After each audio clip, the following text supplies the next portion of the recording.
In this video, I'll give you a lesson on how to play the Revolutionary War duty call, roast beef, or dinner call. Roast beef was originally used as a signal to come for rations. It later became used as a signal for midday meal. This is perhaps the most popular duty call, but because of its difficulty, should be one of the last duty calls you learn. This music specifically comes from Ashworth, an American 1812 source. There are several other beatings, though all are double drag based. Make sure you have your drumsticks and drummer drum pad set up. In this lesson, I'll play to demonstrate phrases and then give you time to play along to music or audio. Note, you should know how to play 7-stroke rolls and double drags before playing. If you don't, check out my videos, 7-stroke rolls, lesson 7 and lesson 20, and double drags, lesson 28. The roast beef is made up of 2 lines, line A and line B. Line A is made up of phrase 1, repeated 4 times over. Line B is made up of phrase 1, phrase 2, phrase 1 shortened.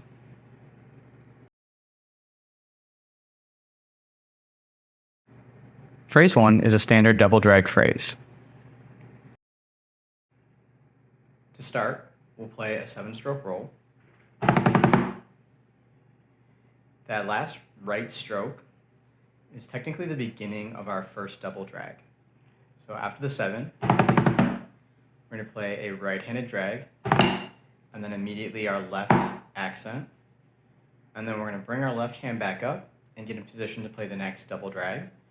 So now we'll play a left-handed double drag, left drag, immediately into a right stroke, bring our right hand up, and prepare to play a right-handed double drag. So drag, drag, left hand up, down for the left hand accent, bring our left hand up again, and this time we're just going to play a final drag.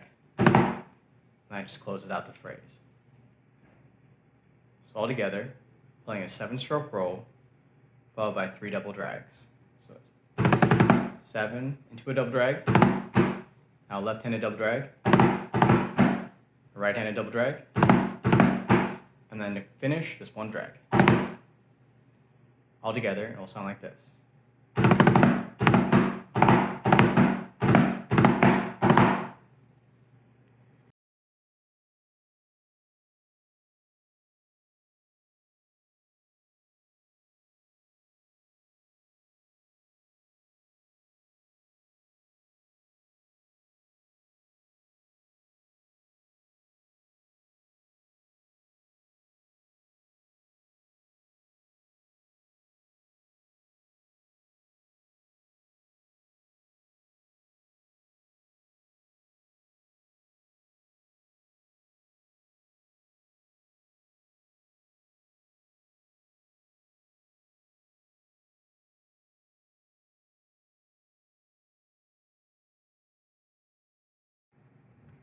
So now that you've tried phrase 1, we're going to break it down a little bit more just to help improve our double drags and really think through the entire phrasing.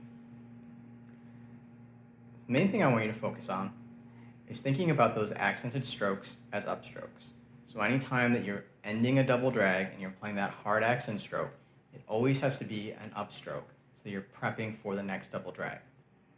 So when we open, we have that 7 to our first double drag. So that hard left stroke has to be an upstroke, where you're immediately bringing yourself into position to play a left-handed double drag. And then we play that one. That right accent is also an upstroke, so now that we're in position to play a right-handed double drag. And then again, that left hand has to be an upstroke, so we can play the final drag. So you're going to play this phrase again, and as you're doing it, if you want to break it down and really slow it down so that every time you hit an accent, you're kind of pausing. So you're basically letting yourself reset or at least look at your hands and make sure that they've ended up in the right spot. So the exercise kind of look like this.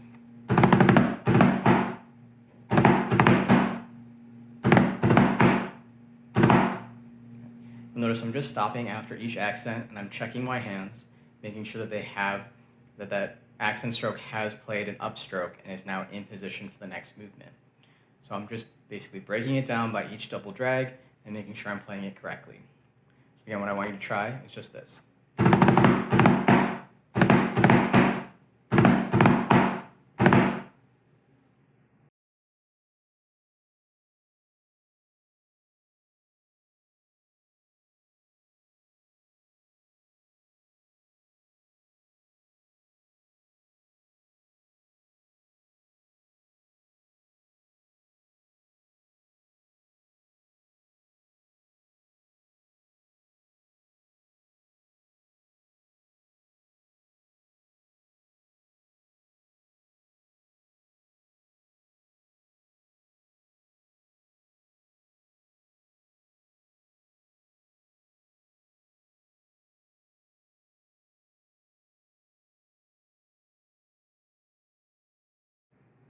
So now hopefully your sticking is looking pretty good. You're actually alternating from your right-handed to your left-handed double drags correctly. What we want to do next is work a little bit more on our timing and speed. So as we talked about during the double drag lesson, whenever you're starting your double drags, it's always on a beat. That second drag is always halfway through the beat. So make sure that as you're playing your drags, you have your first drag, there's a little bit of a breath, kind of lift your hands back up and get into that second drag. So we'll start by playing it kind of slow.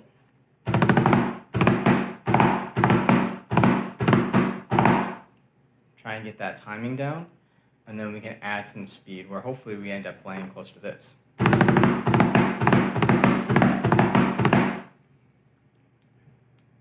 want you to try first on your own, just playing a couple times through this phrase.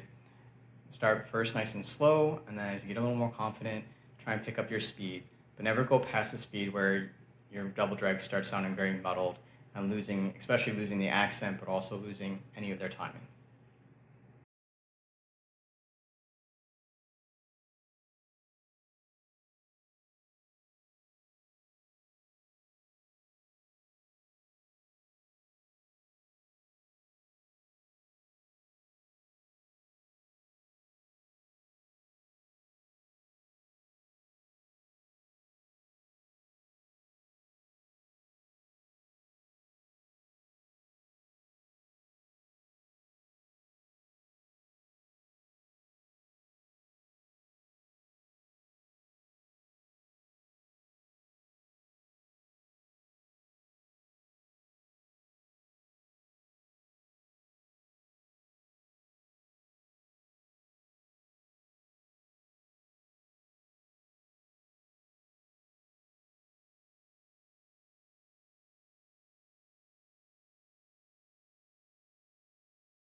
When we play line A, we'll play phrase 1 4 times over. To make sure that you're getting the timing correct on this phrase, we're going to play together. First, we'll try playing a little bit slower. We'll give 4 clicks, and we'll play at a slow speed.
I'll give 4 clicks, and we'll play phrase 1 4 times.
Phrase 2 is an odd double drag phrase, and it's easiest to think about as breaking down into 3 rhythms. First rhythm is a 5-stroke roll into a fast triplet. So we'll play right-handed 5. Right after the 5, you'll play a quick left, right, left.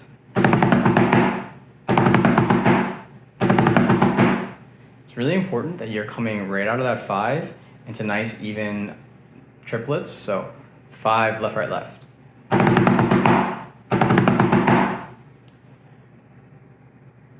Try just that part first.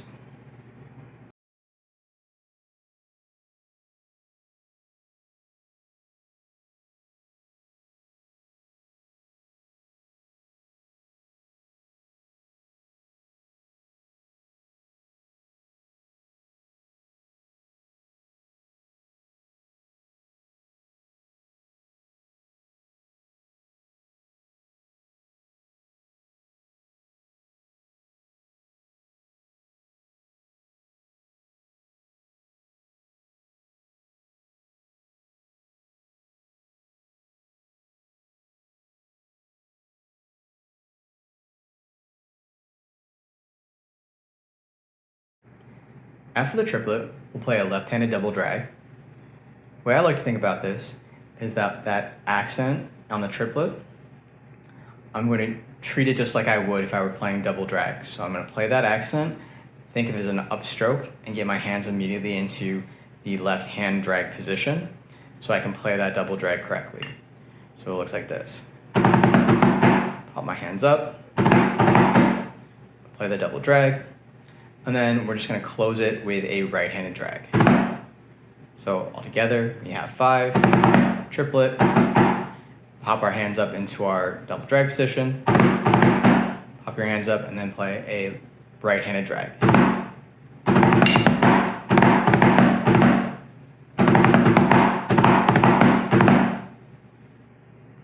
Try that.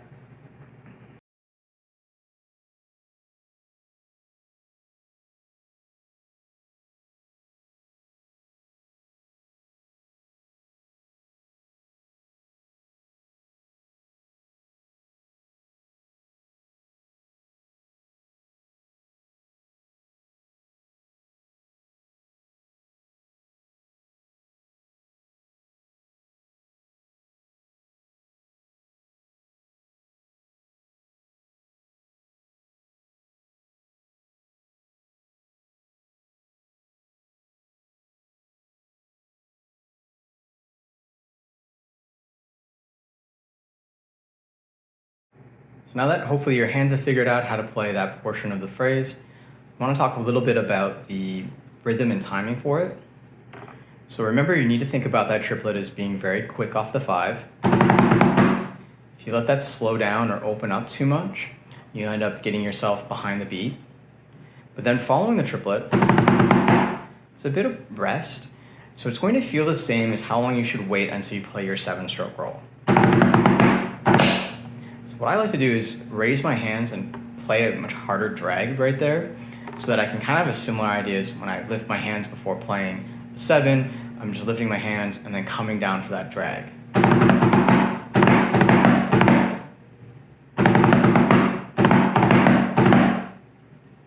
Again, that first drag is going to be the next downbeat. So our triplet ends halfway through the beat, and then we wait until the next downbeat or our next step, and then we're playing the drag, that left-handed drag.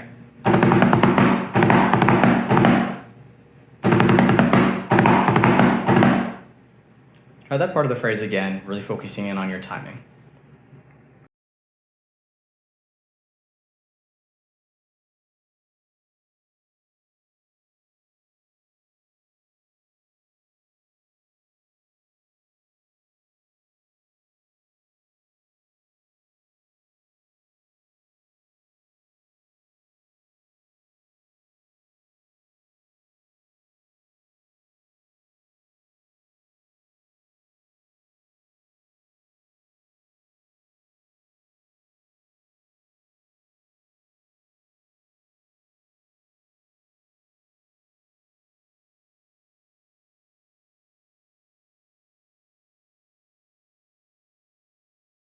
And so to finish phrase 2, we're just going to add a left-handed 5 right at the end.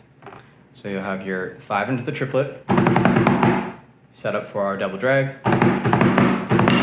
Following that right-handed drag, you're just going to bring your left hand up, make sure that you're ready and thinking about a left-handed 5. It's a little bit of a rest, and then just a simple 5. So be careful you're not rushing to that 5. Otherwise, again, you're going to rush the downbeat and your 7's going to come in too early. So think about nice drag, little breath, and then a 5. Again, thinking about lifting your hands, it's going to slow you down, prevent you from playing that 5 immediately after the drag.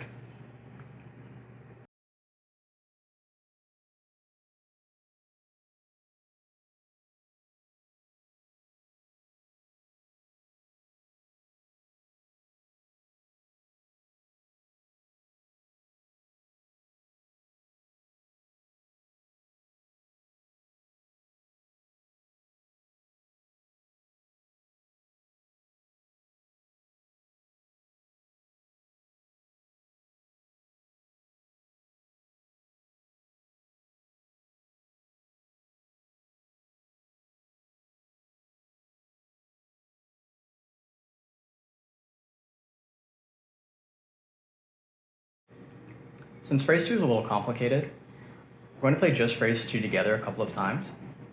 I'll give us 2 clicks, and then we'll play the phrase once. We'll pause just for a little reset, and then I'll do 2 more clicks. And we'll do this for 5 iterations.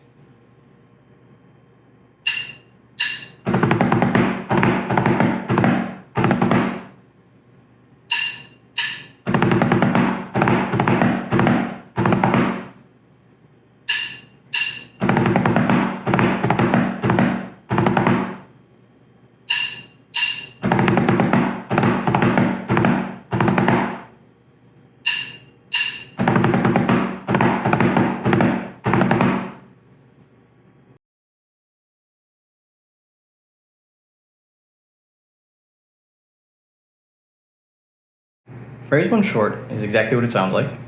Play phrase 1. We're just going to end 1 double drag short. So you'll still start with your 7-stroke roll. Right drag into your left. Into position for a left-hand double drag. Into position for a right-handed double drag. But now we're just going to play a closing drag.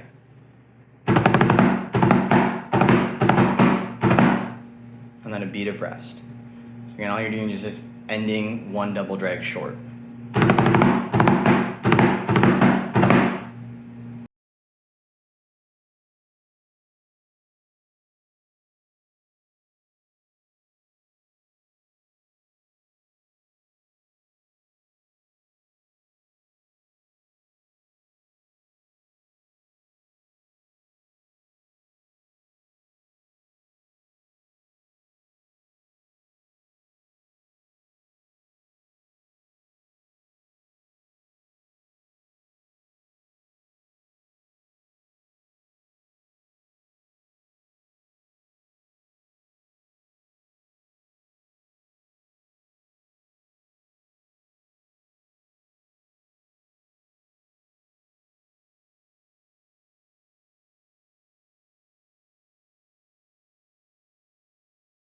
Line B is played phrase 1, phrase 2, phrase 1 short, beat of rest, and then repeat back to the beginning and play it again.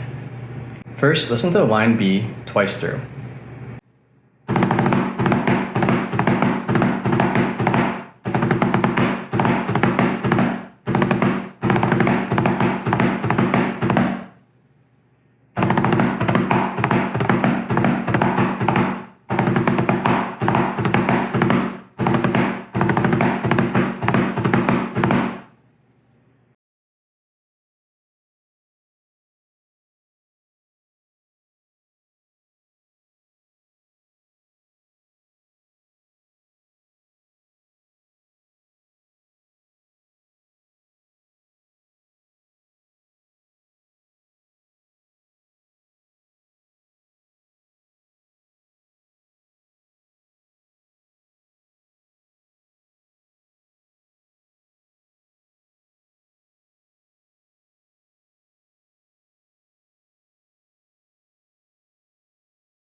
Make sure you're playing line B with the correct timing and rhythm. We'll play together.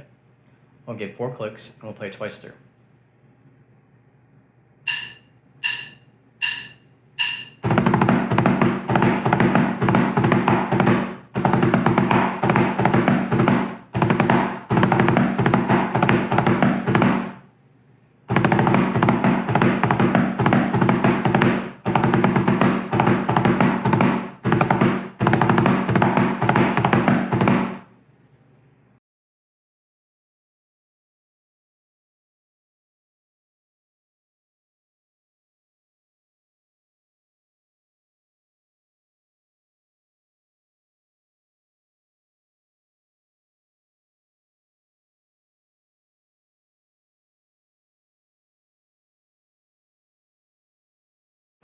To play all of the roast beef, we'll play line A, which is phrase 1, 4 times over.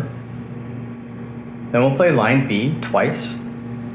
Line B is phrase 1, phrase 2, phrase 1 shortened, have the full beat of rest, and then repeat back to the beginning. So make sure that you notice that transition. You're going to play phrase 1 4 times for line A, and then 1 more time to get into line B. So make sure that you're keeping track correctly. 4 clicks.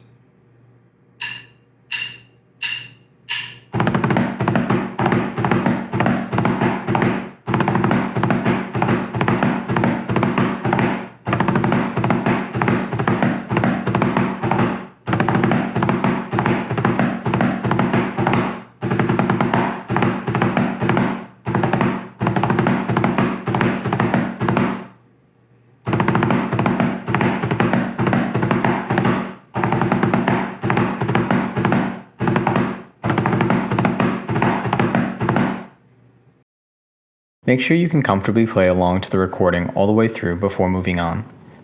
Once you've got this beating down, move on to the next lesson. If you want a recording of just the full beating, check out my video